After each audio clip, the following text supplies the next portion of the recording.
Hello everybody. Good morning. Welcome to the Emerging Markets Forum. Thank you for being here. We're very excited to bring you the 8th in the series. So I have a couple of quick announcements, and then I'll introduce you to our dean, and we'll get the day's proceedings started. So the first is the event is being live streamed, so I'm happy to welcome an audience, hopefully from many countries.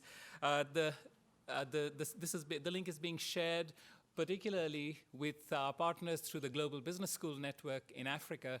And then, of course, the event is also being recorded, and you'll be able to find all the talks online on YouTube at the Smith School site. The second thing, the restrooms are at the back. That's the second thing. The third thing is the way questioning will work is that there are two mics here on both sides. So just queue up at the mic and ask your questions. We've set quite a bit of time aside for questions, so there'll be plenty of time to get your questions asked and answered. Twitter hashtags, yes, that's the third thing I had to say. There are two of those. You can see them on this slide here, so feel free to use those. So on to today's event. Today's event is brought to you by the Center for Global Business at the University of Maryland. The center receives major funding from the US government through a SIBE grant, and we are one of 17 centers nationwide, and we're part of this network. We're very proud to be with them, and we're also very grateful to the US government for their support. So it supports this conference and a number of other activities at the Smith School. And also we work with educational partners, industry partners, and try and have as broad an impact and use taxpayer money as well as we possibly can. So we're, again, very grateful for that support. So we've come to the 8th and last of the series, so it makes me a little sad, but perhaps also a little relieved. So I'm thinking back to 8 years ago when we started the conference series, and that was in recognition of the growing importance of emerging markets. Right? The rise of new economic powers such as China and India has been probably the most momentous economic event in my lifetime, and possibly since the industrial revolution. We've had billions of people lifted out of poverty. We've had countries and cities, even the Delhi of my childhood, completely transformed so that they're virtually unrecognizable, and vast reserves of human aspiration and potential that have been let loose. And I thought that we needed to promote a better understanding of these emerging markets, and so we began this Emerging Markets Forum series. And the inaugural conference 8 years back was titled The Rise of New Economic Powers in America's Future. The point there was to try and examine what these developments around the world mean for the United States.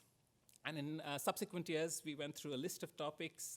We covered women in emerging markets finance, the role of diaspora, negotiating history, culture, and institutions, the Islamic world, entrepreneurship, India, and last year, the new era of globalization in the aftermath of Brexit and Trump and populist movements all around the world. As an aside, I've been working on a book on this series, and I've been spending a lot of my time with recordings from past year. And I'm still amazed at the fabulous content that we have here, the thoughtful voices from business policy and academia that all came and spoke here. Like our distinguished speaker this morning, people who gave generously of their time and thoughtfully talked about all the topics that I mentioned. So we've always wanted to do a conference on Africa. I'd spoken to my colleague Lema Senbet a number of times over the years, but the opportunity never arose. But I thought, before this thing is over, we have to talk about Africa.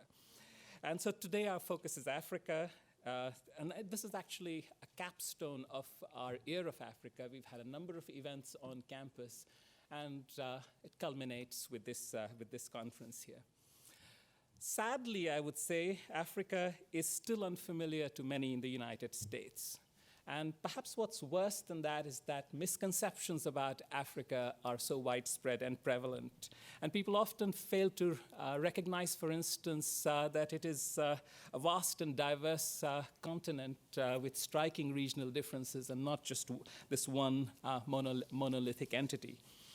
And it includes some of the fastest growing economies in the world, and there are so many opportunities for business. And governments have realized that trade and not aid is the road to future prosperity, so they've undergone major regulatory reforms and instituted lots of, sort of business-friendly policies. And even though commodities continue to be an important part of the economy, I think governments have understood that diversification is going to be very important for Africa's future.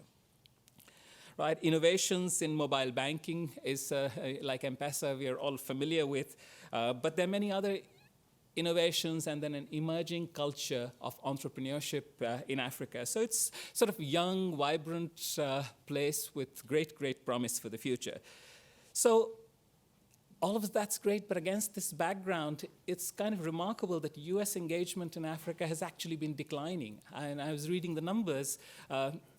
African exports to the US, forget the exact time period, a short time period, have gone down by about 66%. And Africa's trade with Asia at the same time has gone up by orders of magnitude. I mean, numerically, US trade is still strong, but it's been a declining number. So our hope with today's conference was that we could, at least in some really small way, help raise awareness of this great continent and its people. And so I thank all of you who've joined us here today, and I'm sure it's going to be a very productive day for us.